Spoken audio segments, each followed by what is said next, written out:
ನಮಸ್ಕಾರ ಗುರು, ಆದಿ ಜೊತೆ ಇಂಗ್ಲಿಷ್ ಕಲಿತಿರೋ ಇದು ನನ್ನ ಎರಡನೇ ವಿಡಿಯೋ. ಈ ವಿಡಿಯೋದಲ್ಲಿ ನಾನು ನಿಮಗೆ ಇಂಗ್ಲಿಷ್ ಹೇಗೆ ಕಲಿಬೇಕಾದ್ರೆ ಏನೇನು ಮಾಡಬೇಕು ಅಂತ ತಿಳಿಸ್ಕೊಡ್ತೀನಿ. ಆದರೆ ಅದಕ್ಕಿಂತಲೂ ಮುಂಚೆ ಇಂಗ್ಲಿಷ್ ಕಲಿಯೋದ್ರ ಬಗ್ಗೆ ನನ್ನ ಅಭಿಪ್ರಾಯನ ನಿಮ್ಗಳ ಜೊತೆ ಶೇರ್ ಮಾಡ್ಕೊಳ್ಳೋಕೆ ಇಷ್ಟಪಡ್ತೀನಿ. ಇಂಗ್ಲಿಷ್ ಬಂದ್ರೇ ಜೀವನ ರೂಪಿಸ್ಕೊಳ್ಳೋದಕ್ಕೆ ಸಾಧ್ಯ ಅನ್ನೋದಂತೂ ಸುಳ್ಳು. ಜೀವನ ರೂಪಿಸ್ಕೊಳ್ಳೋದಕ್ಕೆ ಇಂಗ್ಲಿಷೇ ಬೇಕು ಅಂತೇನಿಲ್ಲ. ಈಗಿನ ಕಾಲದಲ್ಲಿ ಎಷ್ಟೊಂದು ಜನ ಭಾಷೆ ಬರ್ದೇನೆ ಮಾತಾಡ್ದೇನೆ ಕೂತಲ್ಲೇ 1000ದಿಂದ ಲಕ್ಷ ರೂಪಾಯಿ ದುಡಿತಾರೆ.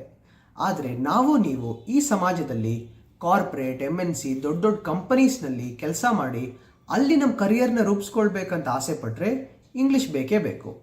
ಯಾಕಂದರೆ ಇದು ಯೂನಿಟಿ ಇನ್ ಡೈವರ್ಸಿಟಿ ದುನಿಯಾ. ಹಾಗಾಗಿ ಇಂಗ್ಲಿಷ್ ಕಲೀಲೇಬೇಕು.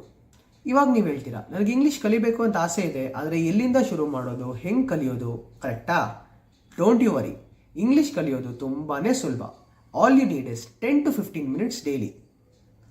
ಡಿಸೈರ್ ಟು ಲರ್ನ್ ಅಂದರೆ ಕಲಿಯೋದಕ್ಕೆ ಆಸಕ್ತಿ ಇರಬೇಕು. ಪೇಷನ್ಸ್ ಅಂದರೆ ತಾಳ್ಮೆ. ಕನ್ಸಿಸ್ಟೆನ್ಸಿ ಅಂದರೆ ಸ್ಥಿರವಾಗಿ ಬಿಡದೆ ಕಲಿಯೋದನ್ನು ಮುಂದುವರಿಸೋದು. ಇಂಪ್ಲಿಮೆಂಟೇಷನ್ ಅಂದರೆ ಕಲ್ತಿದ್ದನ್ನು ದಿನನಿತ್ಯದ ಜೀವನದಲ್ಲಿ ಬಳಸೋದು. ಈ 4 ಸ್ಟೆಪ್ಸ್ನ ನೀವು ಫಾಲೋ ಮಾಡ್ತಾ ಹೋದರೆ ಇಂಗ್ಲಿಷ್ನ ಸುಲಭವಾಗಿ ಕಲಿಬೋದು. ಜೊತೆಗೆ ಎಲ್ಲರೂ ಹೇಳೋ ಹಾಗೆ be a good listener if you want to be a good speaker. ನಿಮ್ಮ ಅಕ್ಕಪಕ್ಕ ಇರೋರಲ್ಲಿ ಯಾರು ತುಂಬ ಚೆನ್ನಾಗಿ ಇಂಗ್ಲೀಷ್ ಮಾತಾಡ್ತಾರೋ ಅವರನ್ನು ಅಬ್ಸರ್ವ್ ಮಾಡಿ, ಗಮನ ಇಟ್ಟು ಅವ್ರ ಮಾತನ್ನು, ಅವ್ರು ಬಳಸೋ ಪದಗಳನ್ನ, ವಾಯ್ಸ್ನಲ್ಲಿ ಅವ್ರು ತರೋ ಏರುಪೇರು, ಏರಿಳಿತ, ಆ ಮಾಡ್ಯುಲೇಷನ್ನು, ಟೋನಾಲಿಟಿ ಇದೆಲ್ಲ ಸ್ವಲ್ಪ ಗಮನಿಸ್ತಾ ಬನ್ನಿ. TV ರೇಡಿಯೋನಲ್ಲಂತೂ ನಿಮಗೆ ಬಹಳಷ್ಟು ಜನ ರೋಲ್ ಮಾಡೆಲ್ಸ್ ಆಗಿ ಸಿಗ್ತಾರೆ. ಇವ್ರನ್ನೆಲ್ಲ ಕೇಳಿಸ್ಕೊಂಡ ನಂತರ ಮಿರರಿಂಗ್ ಅಂದರೆ ಕನ್ನಡಿ ಮುಂದೆ ನಿಂತ್ಕೊಂಡು ಅವ್ರು ಮಾತಾಡಿದ್ದನ್ನು ರಿಪೀಟ್ ಮಾಡಿ ಪ್ರಾಕ್ಟೀಸ್ ಮಾಡಿ. ತಪ್ಪಾದ್ರೂ ಪರವಾಗಿಲ್ಲ, try and try again. Definitely you will succeed for sure. ಇನ್ನು ಬುಕ್ಸ್ ಓದೋಕ್ಕೆ ಇಷ್ಟ ಇದ್ದವರು ಬುಕ್ಸ್ ಓದಿ ಕಲೀರಿ. ಮೂವಿ ನೋಡೋಕೆ ಇಷ್ಟ ಇದ್ದವರು ಮೂವಿ ನೋಡಿ ಹೊಸ ಹೊಸ ಪದಗಳನ್ನ, ಬೇರೆ ಬೇರೆ ಆ್ಯಕ್ಸೆಂಟನ್ನು ಕಲೀರಿ.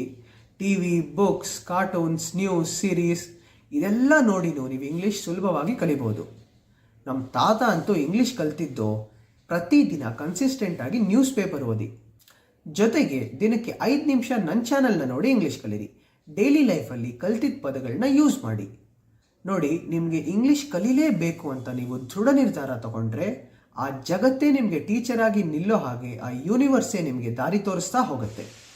ಸರಿ, ಬರ್ಲಾ ಗುರು, ಆದಿ ಜೊತೆ ಇಂಗ್ಲೀಷ್ ಕಲಿತಿರೋ.